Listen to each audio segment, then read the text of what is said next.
9절까지 같이 교독하도록 하겠습니다.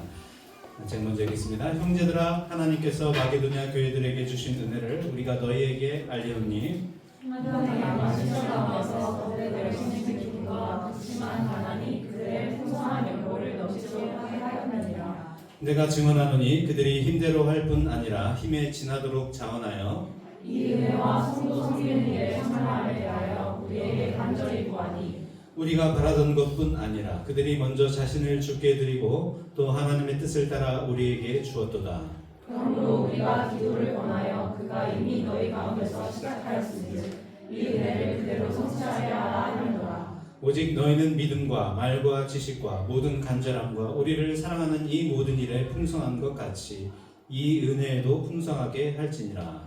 내가 명령으로 하는 말이 아니요 오직 다른 일에 간절함을 가지고 너희의 사랑의 진실함을 증명하고자 함이로라. 같이 읽겠습니다. 우리 주 예수 그리스도의 은혜를 너희가 알거니와 부유하신 이로써 너희를 위하여 가난하게 되심은 그의 가난함으로 말미암아 너희를 부유하게 하려 하심이라. 아멘. 예, 자리에 앉아주시겠습니다.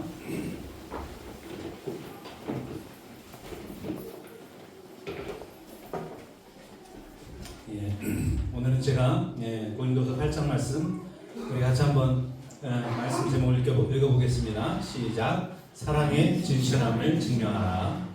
이 제목으로 말씀을 전하기 원합니다. 여러분, 고린도 교회는 바울이 2차 전도여행 때 AD 한 51년경에 개척한 교회입니다. 한 1년 반 동안 머무르면서 개척을 한 교회예요. 그리고 바울이 3차 전도 여행 중에 에베소에 있을 때, 에베소 그 소아시아의 에베소에 있을 때 소식을 듣습니다. 고린도 교회에 많은 문제가 있다라는 연락을 받아요. 그래서 보면은 파당이 나눠지고요. 그 초대교회 때는 많은 사역자들이 이렇게 교류를 하면서 이 교회에서 사역하기도 하고 저기서 이렇게 순회를 하면서 사역을 했어요. 그래서 어떤 사람은 자기는 베드로파다, 어떤 사람은 바울파다, 어떤 사람은 아볼로파다. 그런 것도 없다, 나는 그냥 그리스도파다. 뭐 이러면서 파벌이 많이 나눠져 있었고요. 그리고 어떤 사람은 자기 아버지의 아내를 취한 경우도 있었습니다.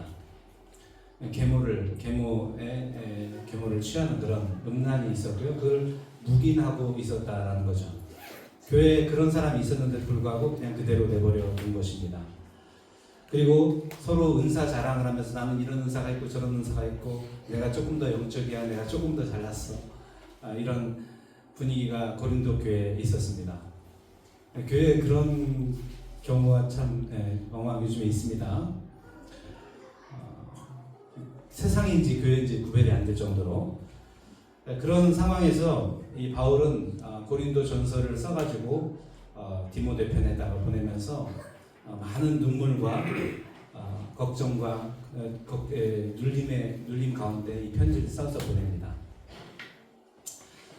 아무래도 그런 편지를 쓰면서 이제 고린도 성도들을 책망하고 회개하라고 돕는 그런 편지를 써서 보낸 거예요. 그러니 마음이 무거웠던 거죠. 이 편지를 읽고서 성도들이 어떻게 받아들일까? 양들이 영적으로 어린데 불과 한 3년 반 정도밖에 안 된 교회예요. 세워진 지, 개척된 지가 3년 반밖에 안 됐는데 엄청 성장을 했던 교회인데요. 그런데 영적으로는 어렸던 거죠. 성숙하지 못했던 부분이 있었기 때문에 권면을 혹시나 받아들이지 않고 반발하거나 실족하는 사람이 생기지 않을까, 이런 걱정 가운데 편지를 보냈습니다. 그러던 중에 이제 에베소에서 바울이 마게도냐로 이제 장소를 옮깁니다. 한 1년 정도 후에 고린도에서부터 디도라는 제자가 와서 고린도에 있었던 일을 설명을 해주는 거예요. 어떤 일이 있었는가. 그 바울의 편지를 받고 처음에는 잠시 근심했대요. 사람들이 힘들어했다는 거죠. 근데 돌이키고 회개를 했다라는 겁니다. 회개를 했다라는 그 소식을 듣고 너무나 바울은 마음이 안도가 되고 감사했어요. 바울의 권면을 감사하게도 그 책망과 권면을 받아들이고 바울이 얘기했던 대로 순종한 거예요. 여러분, 영혼이 잘 되도록 권면하는 책망은요, 감사함으로 받을 때 그 사람에게 생명이 됩니다. 그 사람에게 구원을 가져다 주는 것입니다. 그 생명의 책망은 꼭 받으셔야 돼요. 그런 걸 해주는 거를 감사하게 받아들일 수 있어야 돼요. 아니, 내가 누군데 나한테 그런 말을 해. 이런 식으로 받아들이면 그 사람에게는 전혀 유익이 되지 않습니다. 그러나 감사함으로 그래 내가 회개해야지, 내가 좀 더 깨어 있어야지라고 받아들이는 사람에게는 구원이 임합니다. 잠언에서 이런 말씀이 있습니다. 내 아들아 여호와의 징계를 경히 여기지 말라. 그 꾸지람을 싫어하지 말라. 대저 여호와께서 그 사랑하시는 자를 징계하시기를 마치 아비가 그 기뻐하는 아들을 징계함 같이 하시느니라. 아버지가 아들을 사랑하기 때문에 가르쳐야 되잖아요. 우리가 먼저 세상을 살아본 사람으로서 이렇게 살면 안 된다, 이러면 안 된다라고 가르치는 거, 징계하고 혼내고 하는 것을 자녀들은 자신을 미워한다고 생각하죠. 그런 얘기를 들으면 어릴 때는 그런 논리가 통하지 않아요. 아버지의 그 얼굴, 화냈던 그 얼굴만 기억하지 이게 아버지를 사랑해서 한 말인지는 나중에 가서 커서 알게 되는 것이죠. 훈계를 받기를 싫어하는 자는 자기 영혼을 경히 여깁니다. 견책을 달게 받는 자는 지식을 얻느니라. 여호와를 경외하는 것은 지혜의 훈계라. 겸손은 존귀의 길잡이니라. 훈계와 견책을 들을 때 기분 따라 반응을 하지 않고요. 우리가 겸손하게 받으면 우리의 지혜와 존귀로, 우리를 지혜와 존귀로 인도한다는 것입니다. 요즘 한국에 보면 교권이 땅에 떨어진 시대라고 하잖아요. 어떤 설문조사에서 보면 교사들을 대상으로 설문조사를 했어요. 근데 99%가 넘는 교사가 교권 침해를 경험했다라고 응답을 합니다. 99% 거의 다 받았다는 얘기예요. 거의 다 부모님들한테 아니면 애들한테 수없는 교권 침해를 받고 요즘 뉴스 보셨으면 아실 텐데 자살하는 교사들이 생겨납니다. 그 스트레스 때문에 교단에 이게 서가지고 이게 가르치는 것 자체가 너무 두렵고 떨리는 일인 거예요. 그 교권 침해를 너무나 당했기 때문에. 그래서 이제 그런 경우들이 왕왕 뉴스에 나옵니다. 이 세대는요, 훈계를 별로 듣지 않고 자란 세대들입니다. 우리가 그런 소식을 많이 듣죠. 어떤 권위자가 얘기를 해도 그냥 자기 나름대로 평가를 하고 무시하는 겁니다. 잘 듣지 않습니다. 전문가가 나와서 얘기하고 권위자가 얘기를 해도 듣지 않습니다. 미국의 펜실베니아 주에서 댐이 붕괴될 위험이 있다고 기술자들이 계속해서 경고를 했습니다. 그런 경고가 있었는데 그 아래 마을에 사는, 정작 아래 마을에 사는 분들은 그 경고를 갖다가 무시를 했습니다. 아니 그렇게 큰 댐이 무슨 갑자기 무너지냐, 그런 일 없다, 그럴 수 없다, 이렇게 이제 생각을 했던 거죠. 근데 1889년에 그 댐이 실제로 무너져 내립니다. 기술자들이 경고했던 대로 무너져 내려서 2200명 이상이 죽어요. 거기서. 그 경고를 무시한 대가가 너무 컸죠. 노아의 홍수 심판 때도 마찬가지로 노아는 이 홍수가 올 것이라고 계속해서 예언했습니다. 그렇지만 사람들은 그 노인의 말을 다 무시했죠. 무슨 비가 와서 세상이 잠긴다 하느냐, 그리고 내가 배를 만들려면 해변가에다 만들어야지 왜 산에다 만드느냐, 바보다, 미쳤다, 저 아줌마, 저 할아버지 아줌마 다 미쳤다 라고 얘기했지 듣질 않았어요. 그리고 자신이 먹고 사는 그 일들을 계속했습니다. 결혼하고 직장 다니고 그리고 공부하고 이런 거 다 했습니다. 그러다가 여러분 아시다시피 모두 다 물속에 잠기게 되었습니다. 오늘도 마찬가지입니다. 사람들은 내 앞에 있는 일, 먹고 사는 문제, 그것만 바라보고 달려갑니다. 하나님의 심판의 날이 가까워오는 것에는 전혀 관심이 없어요. 여러분 경고를 무시하면요, 그런 우리 독일에 그런 말이 있죠. Wer nicht hören will, der muss fühlen. 다 이해하셨죠? 듣기를 원치 않는 사람은 느껴야 한다라는 말이 있어요. 듣기를 원치 않는 사람, 싫어하는 사람은 삶에게 몸으로 느껴야 된다, 그런 말이 있습니다. 오직 들을 귀가 있는 사람만 들을 것입니다. 우리는 그 경고의 말씀을 듣지 않으면 우리의 온 몸으로 우리의 그 영적 현실을 맞이하게 될 것입니다. 북이스라엘의 왕 아합 왕은 그 미가야 선지자가 예언을 하죠. 예언과 경고를 합니다. 당신 전쟁에 나가면 죽습니다, 이번에. 반면에 400명의 거짓 선지자는 왕이시여 나가시면 이번에 왕께 그 백성들을 다 하나님께서 붙이실 겁니다. 승리하실 겁니다. 이렇게 거짓 선지자가 예언을 합니다. 이 아합 왕은 자기한테 싫은 소리 하는 걸 듣기 싫어했어요. 좋은 얘기만 해주길 바랬어요. 싫은 얘기하는 미가야가 미웠던 거죠. 그래서 그냥 감옥에 가둬버립니다. 그래서 무시하고 그 400명의 거짓 선지자의 말을 듣고 전쟁에 나갑니다. 그래서 아람과 싸우다가 길랏 라모 전투에서 비참하게 죽임을 당합니다. 마지막 유다의 마지막 왕 시드기야도 마찬가지입니다. 예레미야가 바벨론이 쳐들어오니까 바벨론에게 항복하는 것이 하나님의 뜻이다. 그리고 항복해야지만 살 수 있다라고 계속해서 경고를 합니다. 예를 들면 그런 거예요. 일본이 쳐들어왔어요, 우리나라를. 그럼 일본에게 우리가 순종하는 것이 하나님의 뜻이다, 이렇게 얘기하는 거예요. 여러분 받아들이기 어렵죠?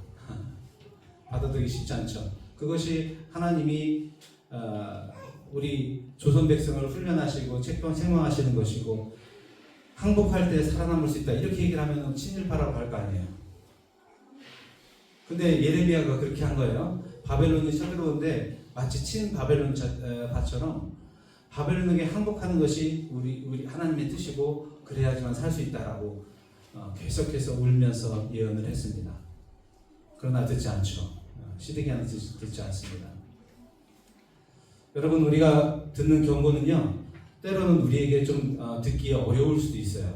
우리의 상황과 좀 안 맞는 것처럼 느낄 수도 있습니다. 그러나 그 경고를 무시했다가는 우리가 큰 어려움에 처할 수가 있습니다.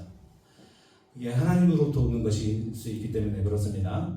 그래서 시드기야는 잡혀서 결국에 자신의 10명의 아들이 자기 두 눈 보는 앞에서 다 죽임을 당합니다. 적군들한테. 그리고 자기 눈도 꼽혀서 바벨론으로 끌려가게 되는 거예요. 여러분, 주의 음성을 듣는 사람은 복됩니다. 들어야 할 말씀은 반드시 들어야 하는 것입니다. 듣고 순종하는 사람이 살게 되고요, 생명을 얻게 됩니다. 내 생각대로 내 판단대로 그냥 하는 사람은 결국 본인이 책임을 지게 될 것입니다. 오늘 본문 말씀에 보면 바울이 3차 전도여행 때 이제 가뭄과 기근으로 궁핍했던 예루살렘 교회를 위해서 헌금을 모아서 갑니다. 그래서 이 이방 교회가 원래 예루살렘에서 복음이 나왔잖아요. 근데 영적인 복을 받은 이 이방 교회가, 영적인 빚을 진, 이 복음의 빚을 진 이방 교회가 예루살렘 교회를 섬기기 위해서 헌금을 하기 시작합니다. 그래서 마게도냐에 보면 빌립보 교회, 데살로니가 교회, 베레아 교회 있잖아요. 마게도냐 땅에 보면 북부 그리스에 그 사람들이 엄청 헌신적으로 이 헌금을 했습니다. 여러분, 육적인 것으로 우리가 영적인 빚을 진 사람들에게 우리가 육적으로 섬기는 것은 마땅한 일입니다. 우리 선생님들이 가르쳐주는 선생님을 위해서 선물을 해드리고 감사의 표시를 하듯이 영적인 축복을 우리가 받은 사람에게 감사의 표시를 하는 것은 당연한 것입니다. 그들이 어려울 때 돕는 것은 당연한 거예요. 이 일에 마게도냐 교회는 적극적으로 참여를 하게 됩니다. 바울은 하나님께서 마게도냐 교회들에게 주신 은혜를 이 고린도 교회 성도들에게 알게 하고 싶다고 하는 거예요. 마게도냐 교회에 어떤 은혜를 주셨는지를 고린도 교회 너희들이 알았으면 좋겠다라는 거예요. 우리 마게도냐 교회에 어떤 은혜를 주셨는지 2절을 한번 같이 읽도록 하겠습니다. 2절 시작. 환난의 많은 시련 가운데 그들의 넘치는 기쁨과 심한 가난이 그들의 풍성한 연고를 넘치도록 하게 하였느니라. 환난의 많은 시련 가운데서 그들의 넘치는 기쁨과 극심한 가난이 그들의 풍성한 연고를 넘치게 했다. 이게 좀 역설적인 표현이거든요. 이 구절의 의미는요, 환난 가운데서도, 환난과 많은 시련 가운데서 마게도냐 성도들의 기쁨이 넘쳤다라는 거예요. 극심한 가난 가운데서도 풍성한 연보를 넘치게 했다라는 겁니다. 여러분, 환난 가운데 기뻐할 수 있는 것이 은혜죠. 어려움을 당하는데 기뻐할 수 있는 게 은혜죠. 가난한 가운데도 하나님 앞에 내가 자원해서 풍성하게 헌금할 수 있는 게 은혜라는 거예요.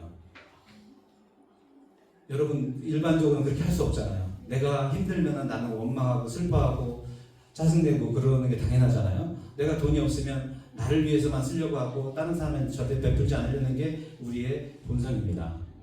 그게 일반적인 거죠. 근데 그 본성을 거슬려서 섬기는 거예요. 돈이 없는데 자신도 사실 뭐 힘든데 그 기근으로 예루살렘 교회가 힘들고 고통당한다는 말을 듣고 그냥 자원해서 힘에 지나도록 섬기는 겁니다. 여러분, 하나님의 은혜가 임하면요, 핍박을 받고 매를 맞고 감옥에 갇혀도요 기뻐하고 감사하고 기도하는 것입니다. 하나님의 은혜가 임하면요, 재정적으로 내가 넉넉하지 않아도 하나님의 나라를 위해서 헌신하는 것입니다. 하나님의 은혜가 임하면 우리가 잠깐 미치나요? 돈 개념이 사라지나요? 우리가 좀 개념이 느슨해져서 이렇게 헌금을 막 쉽게 하는 걸까요? 네, 그렇지 않죠. 돈이라는 것은 누구에게나 소중합니다. 특히나 가난한 사람에게는 더욱더 절실한 게 돈이잖아요. 만약에 여러분이 오랫동안 모아뒀던 적금을 깨서 삼성 반도체 주식을 사고 AI 빅테크 기업의 주식을 산다면 여러분들이 돈 개념이 없어졌다라고 볼 사람이 있을까요? 아니죠. 삼성 반도체가 막 지금 잘 나가고 있고 AI 산업의 미래가 아주 좋다고 평가가 되기 때문에 거기다 투자를 하는 거 아니겠어요? 앞으로의 가치가 더 올라갈 것을 생각하기 때문에 거기에 투자하는 겁니다. 그러면 이 마게도냐 성도들에게는 대체 어떤 가치가 있었기 때문에 그렇게 본인들에게도 절실한 물질을 아낌없이 드리면서까지 섬긴 것일까요?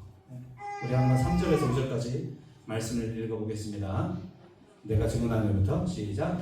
내가 증언하노니 그들이 힘대로 할 뿐 아니라 힘이 지나도록 자원하여 이 은혜와 성도 섬기는 일에 참여함에 대하여 우리에게 간절히 구하니 우리가 바라던 것뿐 아니라 그들이 먼저 자신을 주께 드리고 또 하나님의 뜻을 따라 우리에게 주었도다. 바울이 마게도냐 성도들의 삶을 본 실제 증인이죠. 본인들이 어떤 상황이었는지 바울이 다 봤어요. 그러면서 증언하듯이 얘기하는 겁니다. 마게도냐 성도들은 자기 힘대로 있는 거 가지고 이렇게 섬긴 정도가 아니라 힘에 지나도록 자원하여 이 은혜와 성도 섬기는 일에 참여할 수 있게 해달라고 간절히 구했다라는 것입니다. 단순히 체면치레 정도 한 게 아니에요. 저희가 힘들다 하니까 조금 이렇게 뭐 있는 거 좀 내가지고 주는 그 정도의 체면치레가 아니었고요. 이 성도 섬기는 일에 힘에 지나도록 자원하고 또 참여할 수 있게 해달라고 강구를 했다는 거예요. 그 섬기는 일에 참여할 수 있도록 막 부탁을, 나도 좀 같이 할 수 있게 좀 해달라고 부탁했다는 거예요. 여러분 이해가 되세요? 그 성도 섬기는 일이 뭐라고? 그렇게 힘이 지나도 섬기는 것뿐만 아니라 그걸 섬기는 걸 그렇게 해달라고. 여러분 마치 비트코인 옛날에 만약에 여러분이 20년 전으로 돌아간다면 지금의 지식으로 비트코인 사람은 사실 거예요, 안 사실 거예요?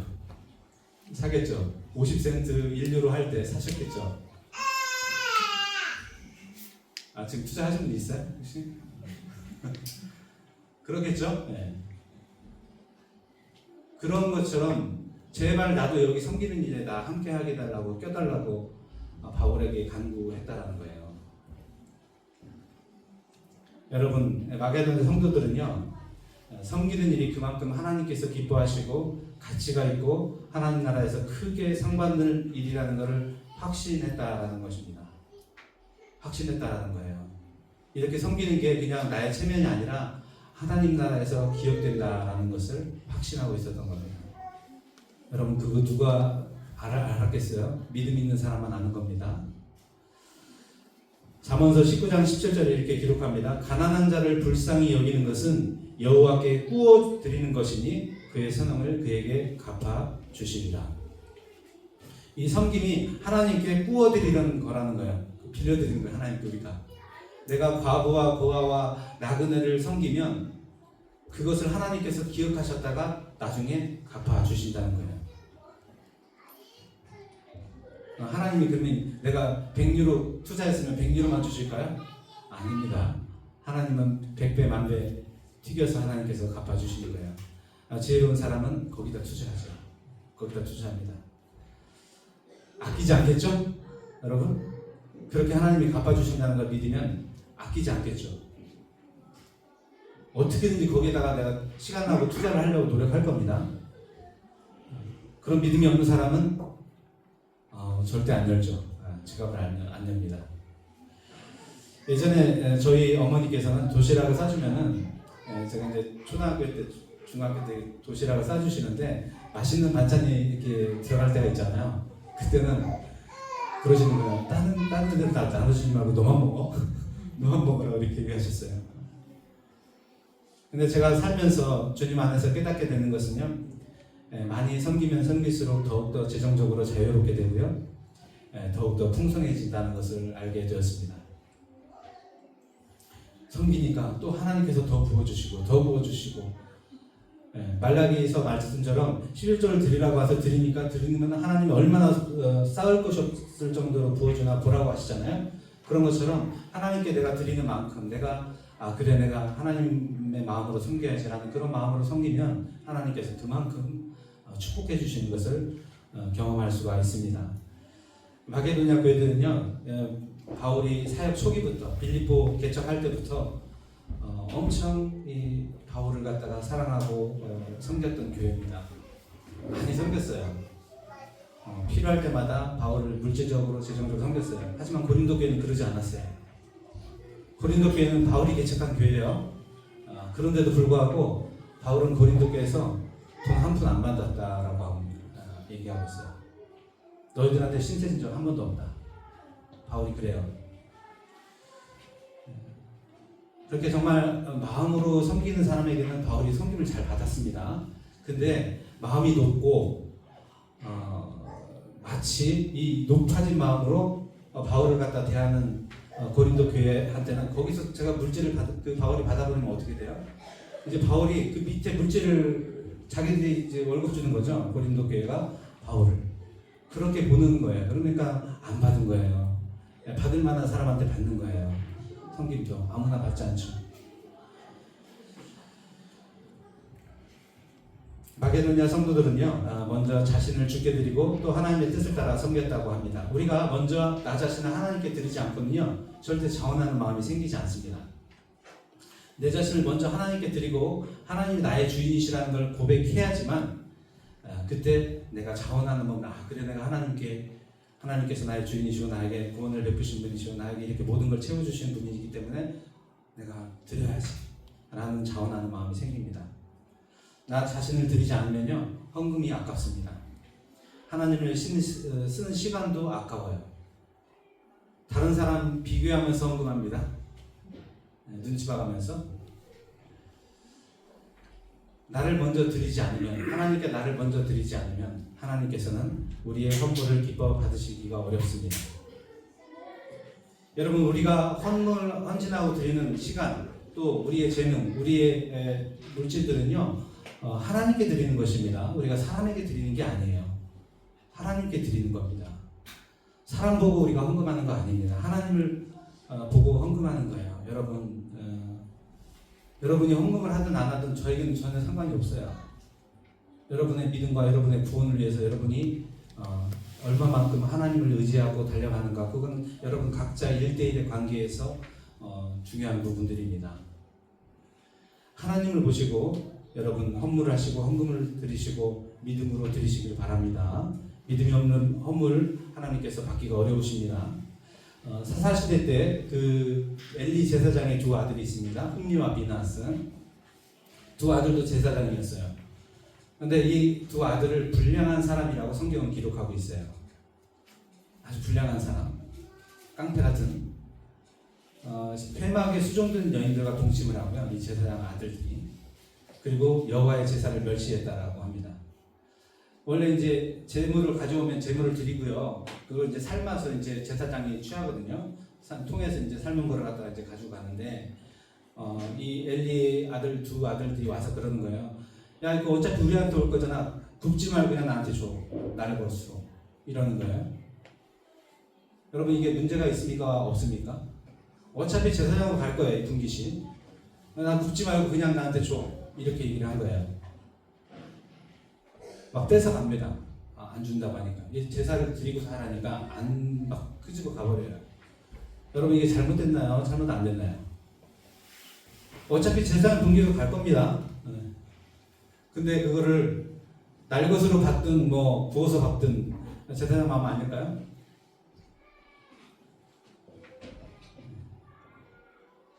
이 두 아들들이 무시한 게 뭐냐면 바로 하나님입니다. 하나님. 여러분, 재물을 성도들이 데리고 가지고 와서 드리는 것은 하나님께 드린 겁니다. 하나님의 것이에요. 이 재물은. 이 예물은 하나님의 것이고 하나님께서 제사장에게 분깃으로 주시는 겁니다. 근데 하나님께 드리지도 않은 거를 자기 거라고 취하는 것은 이 도둑질입니다.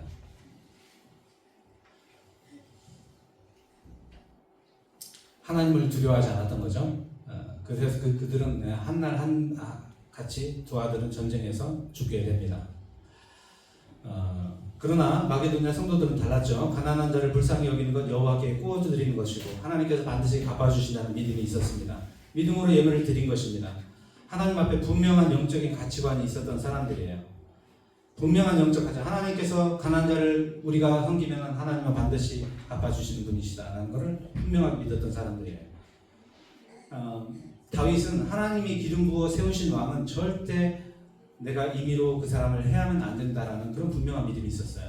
사울을 절대 자기 손으로 죽이지 않죠. 기회가 있었지만. 그 하나님의 그 믿음을 축복하시고 이스라엘, 통일 이스라엘의 왕으로 삼으시잖아요. 다니엘은 하나님의 말씀을 하나님을 두려워하고 하나님의 말씀을 듣는 것을 앞세웠던 사람이죠. 왕의 명령보다 하나님의 말씀을, 하나님의 음성을, 하나님을 더 두려워했던 사람이에요. 그래서 우상에게 절하지 않았잖아요. 그 영적 가치관을 하나님 축복하셔서 나라를 바꿔가면서 총리 역할을 할 수 있는 그런 사람으로 높이시고 사용하셨던 것을 볼 수가 있습니다. 하나님에 대한 믿음과 분명한 영적 가치관을 가진 사람을 하나님께서는 축복하십니다. 우리가 여기 헌물을 드릴 때 몇 가지 원칙이 있는 걸 요약해 볼 수가 있을 것 같아요. 첫 번째로 헌물은 자원함으로 드려야 된다는 것입니다. 눈치 봐서 드리는 거 아니고요. 체면질해서 드리는 거 아닙니다. 하나님만 바라보시고 하나님께만 믿음으로 드리시는 게, 자원함으로 드리는 게 헌물입니다. 하나님 받으신 헌물이에요. 여러분, 내가 어떤 사람을 섬길 때도 그래요. 내가 이제 어떤 사람한테서 성경을 받았어요. 뭐 한 50유로치의 성경을 받았어요. 그러면은 나는 어떻게 생각해요? 어떻게 생각해요? 나 50유로 성경 받았으니까 나도 그 정도 비슷하게 좀 섬겨야 될 것 같아. 이런 생각을 하죠. 이게 뭐예요? 체면치르잖아요. 자기 체면 때문에 섬기는 거예요, 이거는. 근데 섬김은요, 흐르게 하는 게 좋습니다. 섬길 때 내가 이렇게 은혜 받은 사람한테 또 섬겨주는 것도 있겠지만, 그것보다도 내가 이러면 이 사람한테 50유로의 섬김을 받았어요. 그럼 그 사람한테 되돌려주지 말고요, 다른 사람에게 그 50유로가 흘러가게 하는 것이 복됩니다. 그러면 하나님께서 내 믿음을 보시고 축복하시고 이게 선순환이 일어납니다. 자꾸 내가 내 체면을 생각하지 않는 거죠. 두 번째로 헌물을 드리기 전에 우리 자신을 먼저 드려야 된다는 것입니다. 우리가 하나님이 나의 주인이시라는 것을 먼저 인정하고 고백하고 헌물을 하는 겁니다. 내가 가진 것이 다 하나님으로부터 왔다는 걸 인정해야 되는 겁니다. 내게 주신 재능, 내게 주신 시간, 내게 주신 물질 전부 다 하나님이 주신 것이라는 것을 고백해야 되는 거예요. 그 대표적인 예물이 11조라고 할 수 있습니다. 하나님의 것이라고 한 게 11조죠.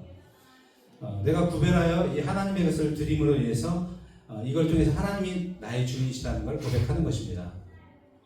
그 고백하는 거예요. 여러분, 선악과를 따먹지 못하게 했잖아요. 하나님 것이 하나님께 속한 거죠. 선악과는. 이 선악과는 에덴 동산의 주인이 바로 하나님이시다라는 것을 보여주는 상징적인 것입니다. 이 선악과만은 건드리지 못해요. 하나님의 것이기 때문에. 하나님의 영역이기 때문에 건드리지 못하게 한 겁니다. 우리 제사, 구약 제사를 드릴 때도 보면요, 절대 먹지 말아야 될 게 있습니다. 제물 중에 피와 기름. 그거는 절대 먹지 말라고 하는 거예요. 피는 그냥 부어버리고 기름은 태워버립니다. 먹지 못하게 하는 거예요. 물론 소기름이 좋지는 않다고 하더라고요. 하나님이 그 에너지의 근원 되신 하나님이 그 피와 기름으로 상징이 되는 것입니다. 그래서 하나님이 이것을 건드리지 못하게 하심으로 늘 주인이 너와 함께 있다라는 것을 잊지 않도록 한 게 바로 이 피와 기름, 선악과 11조인 것입니다. 우리가 헌물을 드리기 전에 이 모든 것이 하나님의 것임을 먼저 고백하시고 그 다음에 감사와 기쁨으로 자원함으로 드리는 것입니다.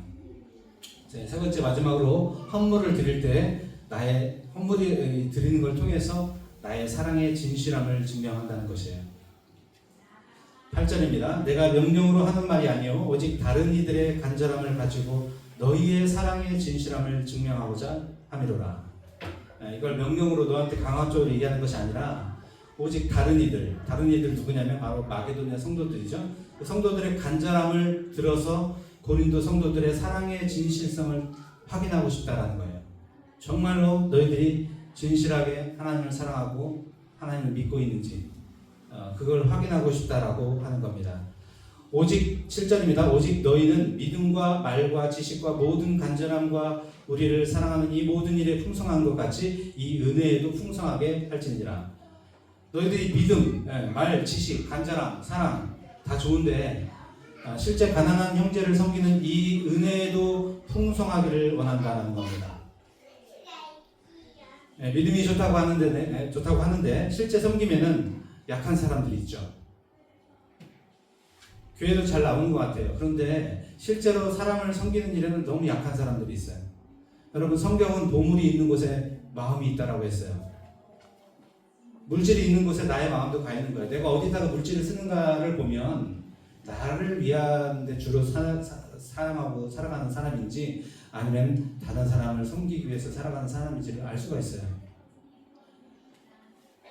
우리가 말로는 얼마든지 하늘나라 올라갈 것처럼 얘기를 할 수 있습니다. 그러나 실제로 섬김에서는 그만한 믿음을 보이기가 어렵다라는 것이죠. 우리는 섬김을 통해서 우리의 진정성, 우리의 사랑의 진정성, 믿음의 진정성을 보여야 되는 사람들입니다. 자녀들아, 우리가 말과 혀로만 사랑하지 말고 행함과 진실함으로 하자. 우리는 말과 혀로만 사랑해서는 안 되고요. 행함과 진실함으로 우리 믿음과 사랑을 증명해 보여야 합니다. 우리 9절을 한번 같이 읽겠습니다. 9절 시작. 우리 주 예수 그리스도의 은혜를 너희가 알거니와 부요하신 이로써 너희를 위하여 가난하게 되시는 그의 가난함으로 말미암아 너희를 부요하여 하십니다. 바울은 너희가 예수 그리스도의 은혜를 안다라고 말하고 있습니다. 너희들이 어떤 은혜를 예수님한테 받았는지 너희들을 알지 않느냐라는 것입니다. 예수님은 부요하신 하나님의 아들이셨지만 이 땅에 내려오셔서 하늘 영광을 다 버리시고 십자가에 죽으셨습니다. 이는 우리 죄인을 위하여 가난하게 되신 거죠. 가난하게 되심으로 인해서 우리가 생명을 드리고 부유하게 되었습니다. 그런 값비싼 은혜를 받은 것을 너희도 알지 않느냐라는 것입니다. 여러분 다 알고 계시죠? 여러분이 어떤 은혜를 받았는지 다 알고 계십니다. 그러면 그런 은혜를 받은 여러분은 어떻게 살아야 할지 알라는 것입니다. 그런 은혜를 받은 자로서 주를 위해 섬기는 것이 당연하다라는 것이죠. 우리 로마서 12장 1절의 말씀입니다. 그러므로 형제들아, 내가 하나님의 모든 자비하심으로 너희를 권하노니 너희 몸을 하나님이 기뻐하시는 거룩한 산 제물로 드리라. 이는 너희가 드릴 영적 예배니라. 다른 성경에는 마땅한 예배다, 마땅하다, 이것이 마땅하다라고 기록하고 있어요. 여러분, 우리가 우리 죄를 위해서 죽을 필요는 없습니다. 이제 예수님께서 우리를 위해서 대속하셨기 때문에 우리를 대신 죽으셔가지고 살려주신 거예요. 우리를 왜 살려주셨어요? 이제 너희들 마음대로 살라고요? 죄짓고 마음대로 살려고? 그렇지 않습니다. 이제는 예수 그리스도를 위해 살라고 우리를 구원해 주신 거예요. 우리는 살아있는 제물인 거예요. 우리는 죽진 않지만 예수님께서 대속하셨기 때문에 우리는 살아있는 제물로서 예수님의 영광을 위해서 살아가는 존재가 되었다는 것입니다. 그 은혜를 받은 거예요. 우리는 우리의 진실성을 증명을 해야 되는 사람들이에요. 우리의 삶을 제물로 드리면서 바울이 자기의 목숨을 아끼지 않고 자기가 전제처럼 뿌려지더라도 내가 복음을 전하는 일에 나의 목숨을 아깝게 여기지 않겠다라고 했던 것처럼 우리가 주의 은혜를 아는 사람들로서 그 은혜에 합당하게 우리 주님의 사랑을 우리의 섬김을 통해서 그 진실성을 드러내야 한다는 것입니다. 아브라함은 이삭을 바침으로 그의 진실성을 보였고요. 과부는 자신이 가진 생활비 전부를 드림으로 그의 진실성을 보였습니다. 이스라엘 백성들은요, 성막 건축할 때 출애굽하고 나서 은금 배물을 드림으로 인해서 자원함으로 들여서 그 성막을 건축하는데 자신들의 그 출애굽해 주게 하시고 구원하여 주신 그 은혜에 감사를 보였습니다. 바울은 죄인의 괴수라고 했던 자신을 구원하신 예수님을 위해서 복음 전하는 일에 자신의 생명을 아까워하지 않고 수많은 고난과 핍박과 어려움들을 자기 몸으로 다 받아냈어요. 자신이 진정으로 은혜의 빛인 자라는 것을 보였던 것입니다. 여러분, 뉴스 중에 제가 얼마 전에 핑크 우산 천사라는 뉴스를 들었어요. 핑크 우산 천사. 안산의 어느 거리에 리어카를 끌고 할아버지가 한 분이 이렇게 끌고 폭우가 쏟아졌는데 거기를 가고 있었어요. 근데 여자 한 분이 핑크 우산을 들고 그 할아버지를 이렇게 받쳐주면서 같이 가고 있는 거예요. 무려 한 1km를 걸어간 겁니다. 이제 할아버지 쪽으로 이렇게 비춰주다 보니까 이게 본인은 다 맞은 거예요. 그래서 이제 마트까지가 왔는데 마트에서 이제 헤어지려고 이제 했는데 그 여자분이 얼른 ATM기에 가서 3만 원을 뽑아다가 그 할아버지한테 드리면서 할아버지 추운데 따뜻한 식사라도 함께 하세요 하고 이렇게 3만 원을 드리고 그 자리를 떴습니다. 나중에 이제 그 소식을 알고 수소문을 해가지고 찾아냈습니다. 그 사람을. 근데 그 사람에게 이제 그 사람 그러는 거예요. 자기는 절대 자기 이름이 알려지는 거 원치 않는다라고 해가지고 선행 상장 주잖아요. 뭐 이렇게 무슨 위인이라고 해가지고 상장이라든지 인터뷰 절대 하지 않겠다고 정중하게 거절을 했고요. 자신은 다만 기독교인으로서 해야 될 일을 했을 뿐이다라고 얘기를 했습니다. 그 여자는 한 아이의 엄마였고요. 또 교육 쪽 일을 하는 분이었다라고 해요. 여러분, 그녀의 믿음의 진실성을 그 비오는 날에 보인 것입니다. 나는 무엇으로 하나님께 대한 진실성을 보일 것인가요? 어떤 집회 때 찬양을 하는데 어떤 남자 한 분이 자신의 뺨을 자꾸 때리고 있는 거예요. 자세히 보니까 그 사람의 팔이 하나가 없는 사람이었어요. 하나님께 감사하면서 찬양하고 싶은데 팔이 하나 없으니까 박수가 안 되잖아요. 자기 얼굴을 때리면서 박수를 치면서 하나님을 찬양한 것입니다. 한 손으로라도 그의 감사를 표현하고 싶었던 거죠. 하나님께서는 진실된 마음을 기뻐하십니다. 여러분이 십자가에 받으신 은혜가 얼마나 값싼지 아니면 값비싼지 그거는 여러분의 삶을 통해서 나타날 것입니다. 얼마나 큰 은혜를 받았는지 여러분 생각해 보시기 바랍니다. 이 은혜를 나는 어떻게 보답해야 될지, 나는 어떻게 살아가야 될지, 어떻게 내가 살아있는 제물로서 그걸 갚아나갈지 깨달아지는 은혜가 여러분에게 있길 바랍니다. 그 은혜가 여러분들의 삶을 결정하고요. 그 은혜를 얼마나 내가 아느냐에 따라서 나의 진정성도 다르게 나타날 것입니다. 여러분, 오늘 한 사람 한 사람 이 예배의 자리에 있는 여러분이 하나님의 사랑의 증명자, 은혜의 증명자로 나타나시는 여러분 되시기를 주의 이름으로 축복합니다. 기도하시겠습니다. 하나님 아버지 감사합니다. 하나님, 주님께서 우리를 십자가에 죽으시 고통당하시고 우리를 위해서 피 흘리시면서 우리의 죄를 위해서 우리에게 심판이 내려지지 않도록 우리를 용서해달라고 하나님께 기도하셨습니다. 하나님, 우리는 죄인 중에 괴수였고 하나님을 전혀 관심 없었던, 내가 가고 싶은, 내가 욕심만 쫓아가며 살았던 그런 어린 양과 같은 존재들이었습니다. 아버지 하나님, 그런 우리를 아직 죄인 되었을 때 구원하시고 주님의 은혜로 우리를 지금 이 자리에까지 인도하신 줄 믿습니다. 하나님, 주님이 나를 구원하신 은혜가 어떤 은혜인지 우리가 깊이 깨달아 알기를 원합니다. 그리고 내가 주님을 나의 주인으로 모셨다고 고백했던 것처럼 주인을 위해서 일평생 산재물로 하나님을 섬기고 또 우리 도움이 필요한 사람들을 섬기고 주님의 이름을 위하여서 헌신하는 그런 믿음의 삶을 살기 원합니다. 하나님, 우리 이 자리에 앉아 계신 모든 분들에게 하나님 그 주님의 은혜를 깨닫는 지혜와 아버지 하나님을 위한 헌신의 마음을, 헌신의 사랑을 뜨겁게 부어 주시옵소서. 감사합니다. 예수님의 이름으로 기도합니다. 아멘.